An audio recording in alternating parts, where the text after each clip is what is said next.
Bismillahirrahmanirrahim. Assalamualaikum warahmatullahi wabarakatuh. Alhamdulillah, alhamdulillahi rabbil alamin. Assalatu wassalamu ala sayyidil mursalin, sayyidina Muhammadin wa ala alihi wa sahbihi wa man tabi'ahum bi ihsanin ila yaumiddin amma ba'd. Pertama-tama, marilah kita memanjatkan puja dan puji syukur atas kehadirat Allah Subhanahu wa taala. Karena dialah zat, dialah Tuhan yang telah memberikan kita begitu banyak kenikmatan. Jika air laut dijadikan tintanya, dedaunan dijadikan kertasnya, serta ranting-ranting pohon yang dijadikan penanya, yakin dan percaya kita tidak bisa menghitung rahmat yang Allah berikan kepada kita. Salawat beserta salam, tak lupa pula kita haturkan kepada baginda Rasulullah, Nabi akhirul zaman, Nabi yang telah menggulung karpet-karpet kejahiliaan dan membentangkan permadani keislaman. Tiada lain yakni Nabiullah Muhammad sallallahu alaihi wasallam. Allahumma salli. Ma'asyiral muslimin rahimakumullah. Pada kesempatan kali ini, izinkan saya untuk membawakan ceramah singkat yang berjudul "Masih Beranikah Anda Meninggalkan Sholat?" Ma'asyiral muslimin rahimakumullah. Sebelum kita terlalu jauh untuk membahas tentang sholat, baiknya kita memflashback bagaimana Rasulullah SAW perjalanan Rasul dalam menerima perintah sholat. Dalam Quran surah Al-Isra ayat 1 yang berbunyi, A'udzu billahi minasy syaithanir rajim. Bismillahirrahmanirrahim. Subhanalladzi asra bi'abdihi laylan minal masjidil haram ilal masjidil aqsa alladzi barakna hawlahu الذي باركنا حوله لنريه من آياتنا إنه هو السميع البصير. Sadaqallahul azim. Kurang lebih seperti ini artinya, Maha Suci Allah yang telah memperjalankan umatnya yakni Muhammad dari Masjidil Haram ke Masjidil Aqsa, dan di antara perjalanannya itu Allah berkahi, Allah rahmati perjalanan beliau. Kurang lebih seperti itu arti dari suratul Isra. Ma'asyiral muslimin rahimakumullah. Jadi pada suatu riwayat Rasulullah SAW ini naik ke arsy untuk menghadap kepada Allah. Ma'asyiral muslimin rahimakumullah.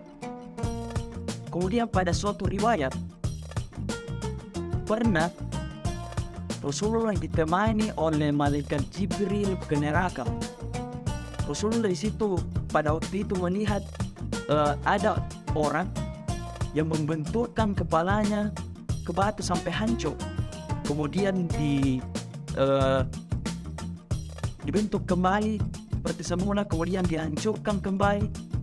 Seperti itu terus menerus. Kemudian Rasulullah bertanya kepada Jibril, "Wahai Jibril, kira-kira apa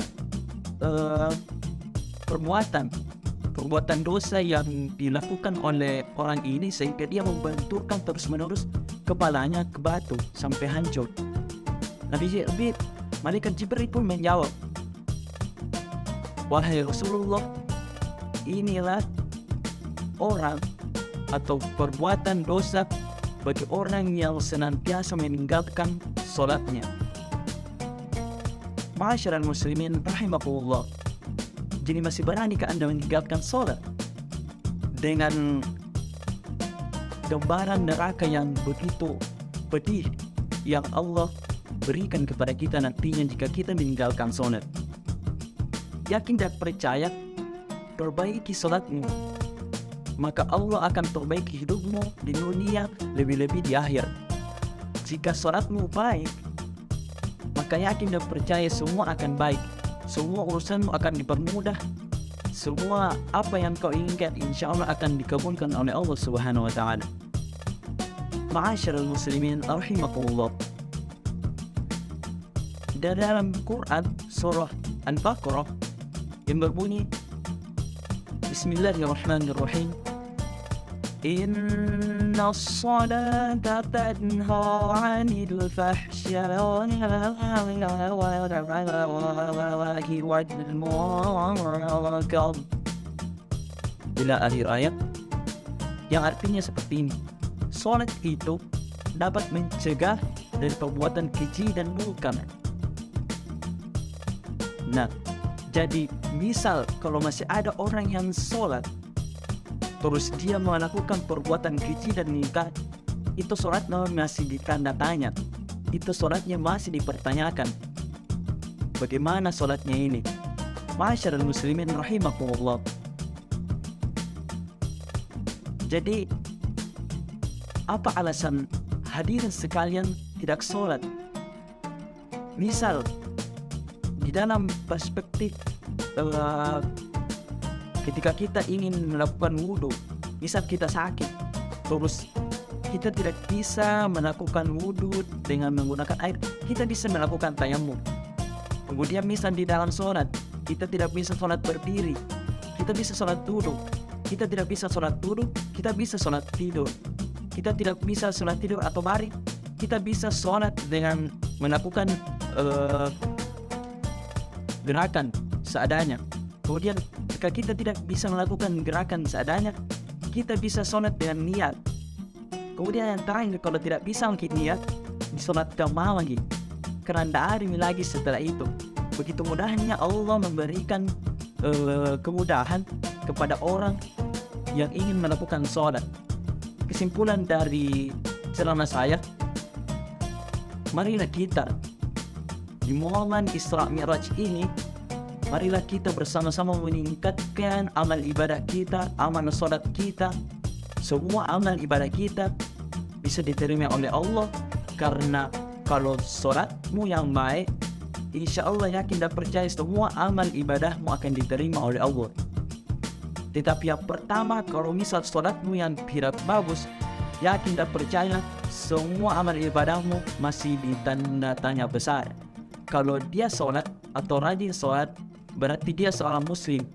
Kalau dia seorang kafir, berarti dia tidak sholat. Ma'asyiral muslimin rahimakumullah. Sebelum saya menutup ceramah ini, saya ingin mengucapkan selamat merayakan Isra dan Mi'raj kepada Universitas Muslim Indonesia. Semoga dengan memperingati Isra Mi'raj ini, kita diberikan kekuatan untuk lebih meningkatkan ibadah kita, terutama ibadah sholat yang Allah begitu tekankan kepada umat Rasulullah SAW. Ma'asyiral muslimin rahimakumullah. Mungkin cukup sekian ceramah yang dapat saya bawakan. Jika ada kesalahan, itu datangnya dari saya pribadi, dan jika ada badannya, itu murni dari Allah Subhanahu wa Ta'ala. Sekian, wabillahi taufiq wal hidayah. Assalamualaikum warahmatullahi wabarakatuh.